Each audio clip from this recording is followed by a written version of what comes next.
नमस्कार, गिरीश गुप्ता के चैनल में आपका स्वागत है। तो आज हम बात करने जा रहे हैं एक होजियरी कंपनी की। और जितनी भी होजियरी कंपनीज भारत में लिस्टेड हैं वो एक परेशानी की दौर से गुज़र रहे हैं।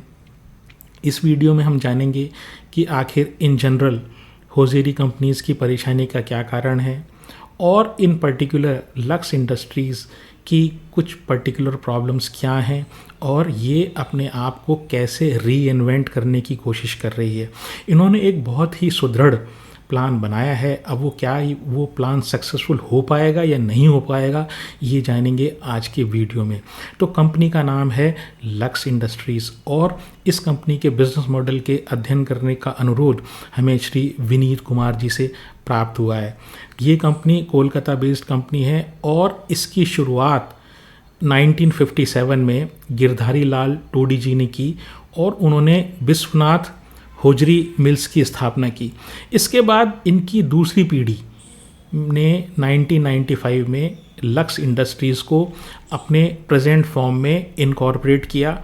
और ये जो दो भाई थे अशोक कुमार टोडी और प्रदीप कुमार टोडी, इनमें से अशोक कुमार टोडी जो हैं वो अब कंपनी के चेयरमैन हैं और प्रदीप कुमार टोडी जो हैं वो एमडी हैं। 2003 में कंपनी का आईपीओ आया और ये कलकत्ता और अहमदाबाद स्टॉक एक्सचेंज में उस टाइम लिस्ट था।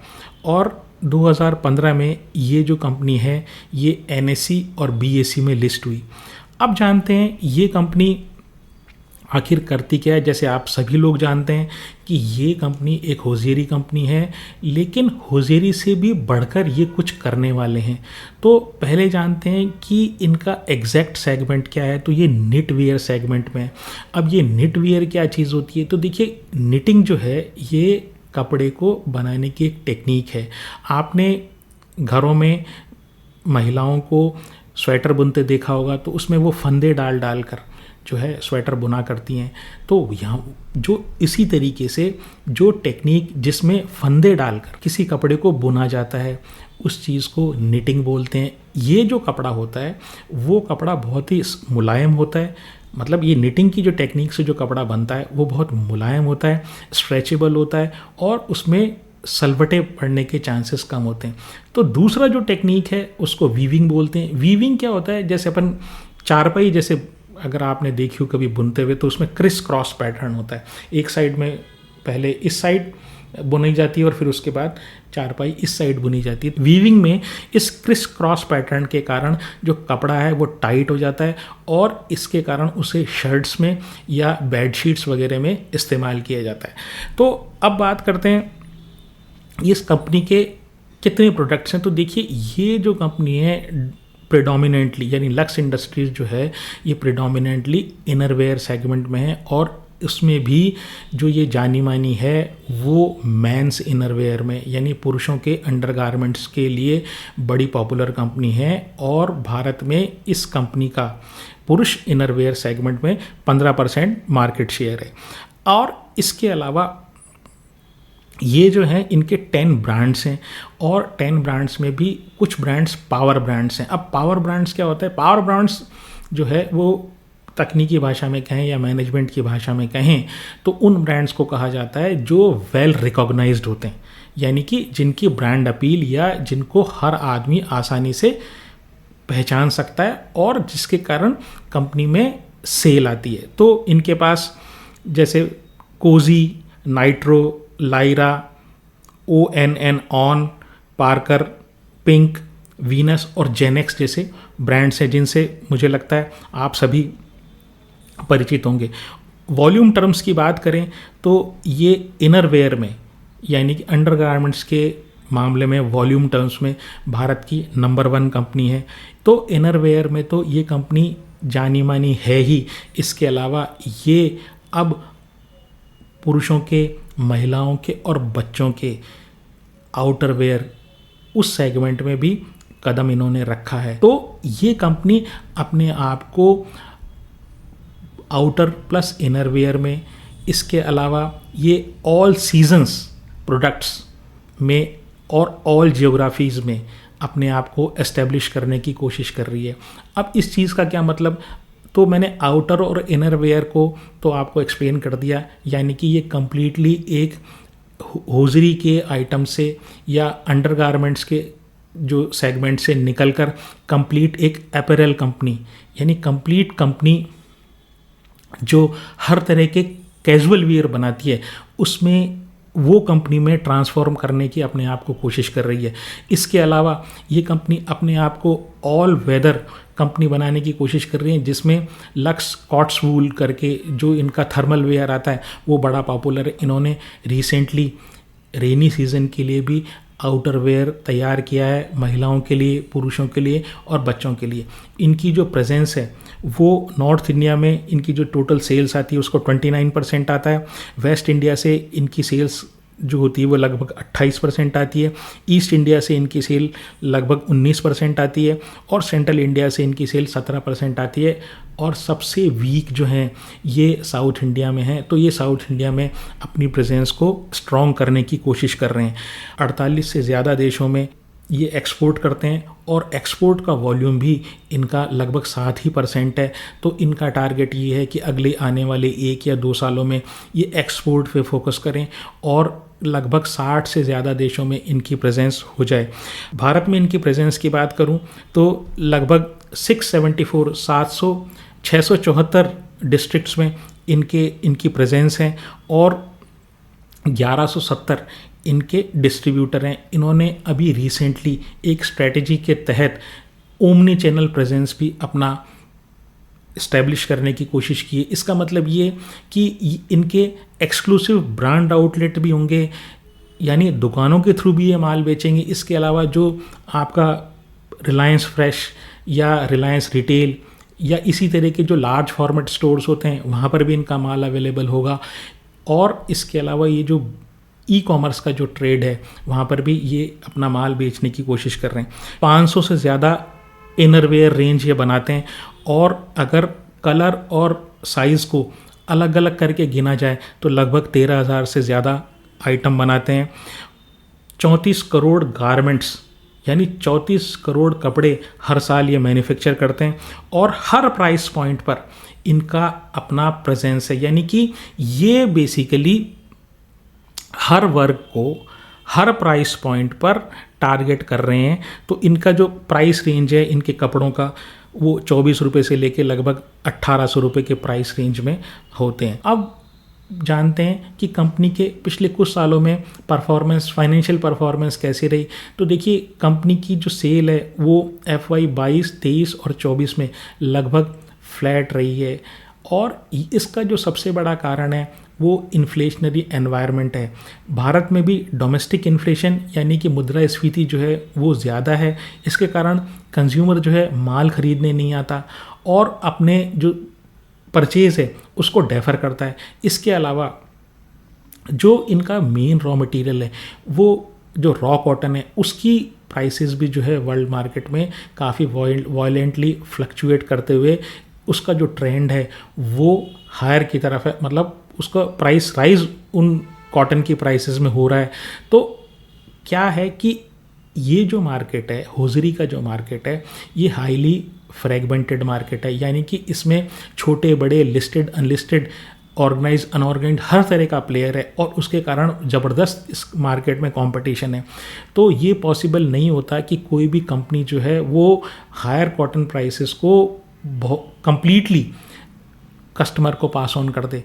तो उसके कारण क्या होता है कि इनको अपने मार्जिन्स पर हिट लेना पड़ता है और इसी कारण से इनकी जो सेल है वो पिछले 3 सालों में स्टैग्नेंट रही है। तेज़ी से बदलते हुए कस्टमर्स के टेस्ट और प्रेफरेंस में भी कंपनी को मैच करने के लिए, मतलब प्रोडक्ट को वो उसके टेस्ट और प्रेफरेंस के साथ मैच कर सकें, इसमें भी दिक्कत आ रही है। लेकिन इसमें एक सिल्वर लाइनिंग ये है या अच्छी बात ये है कि ये ट्रेंड देखा गया है कि जो कंज्यूमर है वो ब्रांड की तरफ शिफ्ट हो रहा है, यानी अनऑर्गेनाइज प्लेयर से ये ऑर्गेनाइज जो ब्रांड्स हैं उसकी तरफ शिफ्ट हो रहा है और सोशल मीडिया के इन्फ्लुएंस जो है ना वो बड़ा ज़बरदस्त आ रहा है।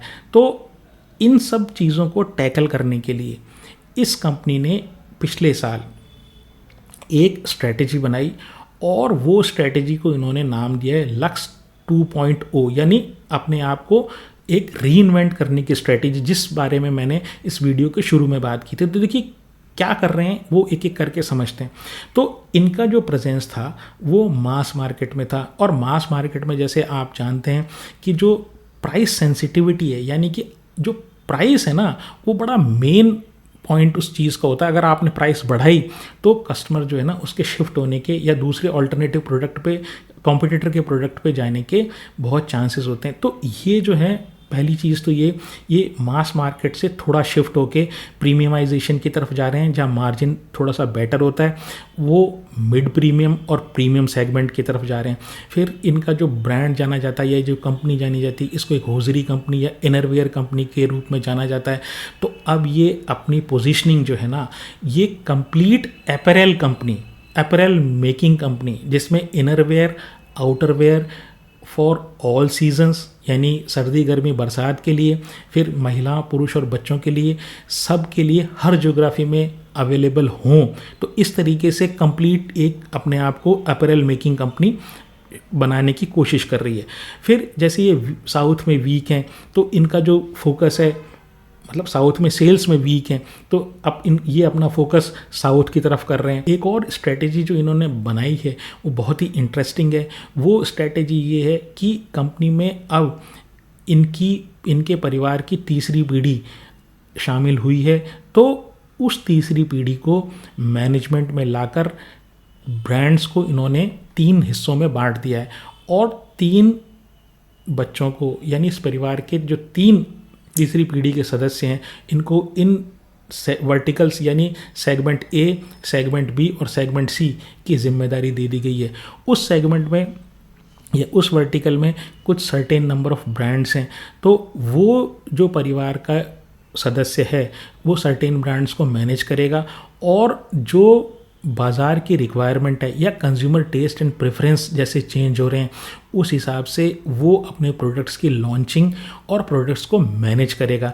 बहुत ही अच्छी स्ट्रेटेजी है। साथ ही साथ इसमें एक बात और है कि ये स्ट्रेटेजी इसलिए भी मुझे अच्छी लगी कि अगर देखिए फैमिली रन बिजनेस है, तो फैमिली रन बिजनेस में एक चीज़ तो ये है कि ये कॉर्पोरेटाइज्ड स्ट्रक्चर में जा रहे हैं। दूसरी बात, किसी कारण से अगर इस फैमिली में डिस्प्यूट होता है तो तीनों के पास, तीनों सदस्य, परिवार के जो 3 सदस्य इनके तीसरी पीढ़ी के हैं, उनके पास अलग अलग अपने ब्रांड्स हैं जो आगे ये मैनेज कर पाएंगे। तो ये एक इस कंपनी के लिए पॉजिटिव बात है। फिर जैसे मैंने बताया कि इनकी जो एक्सपोर्ट है वो केवल 7% ही है, तो ये अपनी एक्सपोर्ट में प्रेजेंस बढ़ाने की कोशिश कर रहे हैं, और ब्रांड बिल्डिंग पे इनका ज़बरदस्त फोकस है, क्योंकि इनका जो फीडबैक है, जैसे मैंने बताया कि टारगेटेड मार्केटिंग, जिसमें हम उस सेगमेंट को, जिस सेगमेंट के लिए मैंने प्रोडक्ट बनाया है, मैं उसको टारगेट करूं सोशल मीडिया के थ्रू और अन्य टूल्स के थ्रू, और इसके अलावा मैं जो है अपने ब्रांड्स को बिल्ड करने की कोशिश करूं, क्योंकि जो शिफ्ट हो रहा है इस इंडस्ट्री में वो अनऑर्गेनाइज से ऑर्गेनाइज्ड जो ब्रांड्स हैं उसकी तरफ शिफ्ट हो रहा है। तो ये लगभग अपने रेवेन्यू का 8% जो है वो एड स्पेंड, उसमें अपने रेवेन्यू का लगभग 8% विज्ञापन में खर्च करते हैं। और इनका जो ब्रांड एम्बेसडर्स हैं उसमें श्रद्धा कपूर, वरुण धवन, सलमान खान, पंकज त्रिपाठी और सौरव गांगुली है। फिर रॉ मटेरियल की फ्लक्चुएशन को, जैसे मैंने बताया कि जो इनका कॉटन की जो प्राइसेस हैं उनसे ये बहुत ही परेशान होते हैं और उसको ये पास ऑन नहीं कर पाते। तो इन्होंने एक प्लास्टिक का जो यार्न है, प्लास्टिक से बना हुआ यार्न, उसके साथ ये एक्सपेरिमेंट कर रहे हैं जो शरीर को नुकसान नहीं पहुंचाए और उसकी क्वालिटी और फील बिल्कुल कॉटन जैसी हो। तो ये जो स्ट्रेटेजी इन्होंने FY24 में अपनाई, उसका कुछ फ़ायदा इनको FY25 में मिला है। तो जो इनकी सेल फ्लैट थी 22, 23 और 24 में, तो 2025 में सेल जो है इनकी 11% बढ़ी है और इनका जो प्रॉफिट है वो 33% बढ़ा है। मार्केट कैप की बात करूं तो 4430 4430 करोड़ का मार्केट कैप है। ROE जो है एवरेज ROE है 10% का। डेट टू इक्विटी की बात करूं तो डेट टू इक्विटी हर 100 रुपये की इक्विटी पे 18 रुपये का डेट है, वो बहुत ही ज़्यादा अच्छा है। वो इसलिए है कि देखिए बहुत सारे आइटम और इन्वेंट्री इनको मैनेज करनी पड़ती है। तो इस इन्वेंट्री हैवी होने के बावजूद भी ये डेट जो है ये इनका बहुत ही मैनेजेबल लेवल पर है। पी जो है वो 27 है। अब ये वर्क इन प्रोग्रेस कंपनी है, यानी कि अपने आप को री इन्वेंट या ट्रांसफॉर्म करने की कोशिश कर रही है, तो उस हिसाब से मुझे लगता है कि 27 भी इन जो पी है वो थोड़ा सा ज़्यादा है। प्रमोटर के पास 74% है, काफ़ी समय से जो है प्रमोटर के पास 74% है। एफआईआई के पास 1% है, डीआईआई के पास 5% है और पब्लिक के पास जो है वो 20% है। तो देखिए ऑल इन ऑल ये जो कंपनी है, जैसे मैंने बताया, ये अपने आप को बदलने की कोशिश कर रही है, कुछ रिस्की बैट्स ले रही है, अपैरल में जा रही है, प्रीमियमाइजेशन की तरफ जा रही है, ब्रांड बिल्डिंग में पैसा खर्च कर रही है, और साथ ही साथ अपनी जो तीसरी पीढ़ी है उसमें कोई डिस्प्यूट ना हो, इसके लिए उन्होंने अपने अपने उनको सेगमेंट या वर्टिकल्स भी पकड़ा दिए। तो एज ए शेयर होल्डर आपको इस कंपनी के ऊपर नज़र रखनी चाहिए, क्योंकि जो मार्केट है वो बहुत ही डायनेमिक है इस तरह की कंपनीज़ में और कंपटीशन बहुत ज़्यादा है। तो कितना फ्रूटफुल इनके ये सब प्रयास हो पाएंगे, इसके लिए आप क्वार्टरली रिजल्ट्स पर इनके नज़र रखें। मेरी शेयर में ख़रीदने या बेचने की कोई राय नहीं है। अगर आपको मेरा प्रयास पसंद आया हो तो चैनल को सब्सक्राइब करें, वीडियो को लाइक करें और शेयर करें। आज के लिए इतना ही। नमस्कार, धन्यवाद, जय हिंद।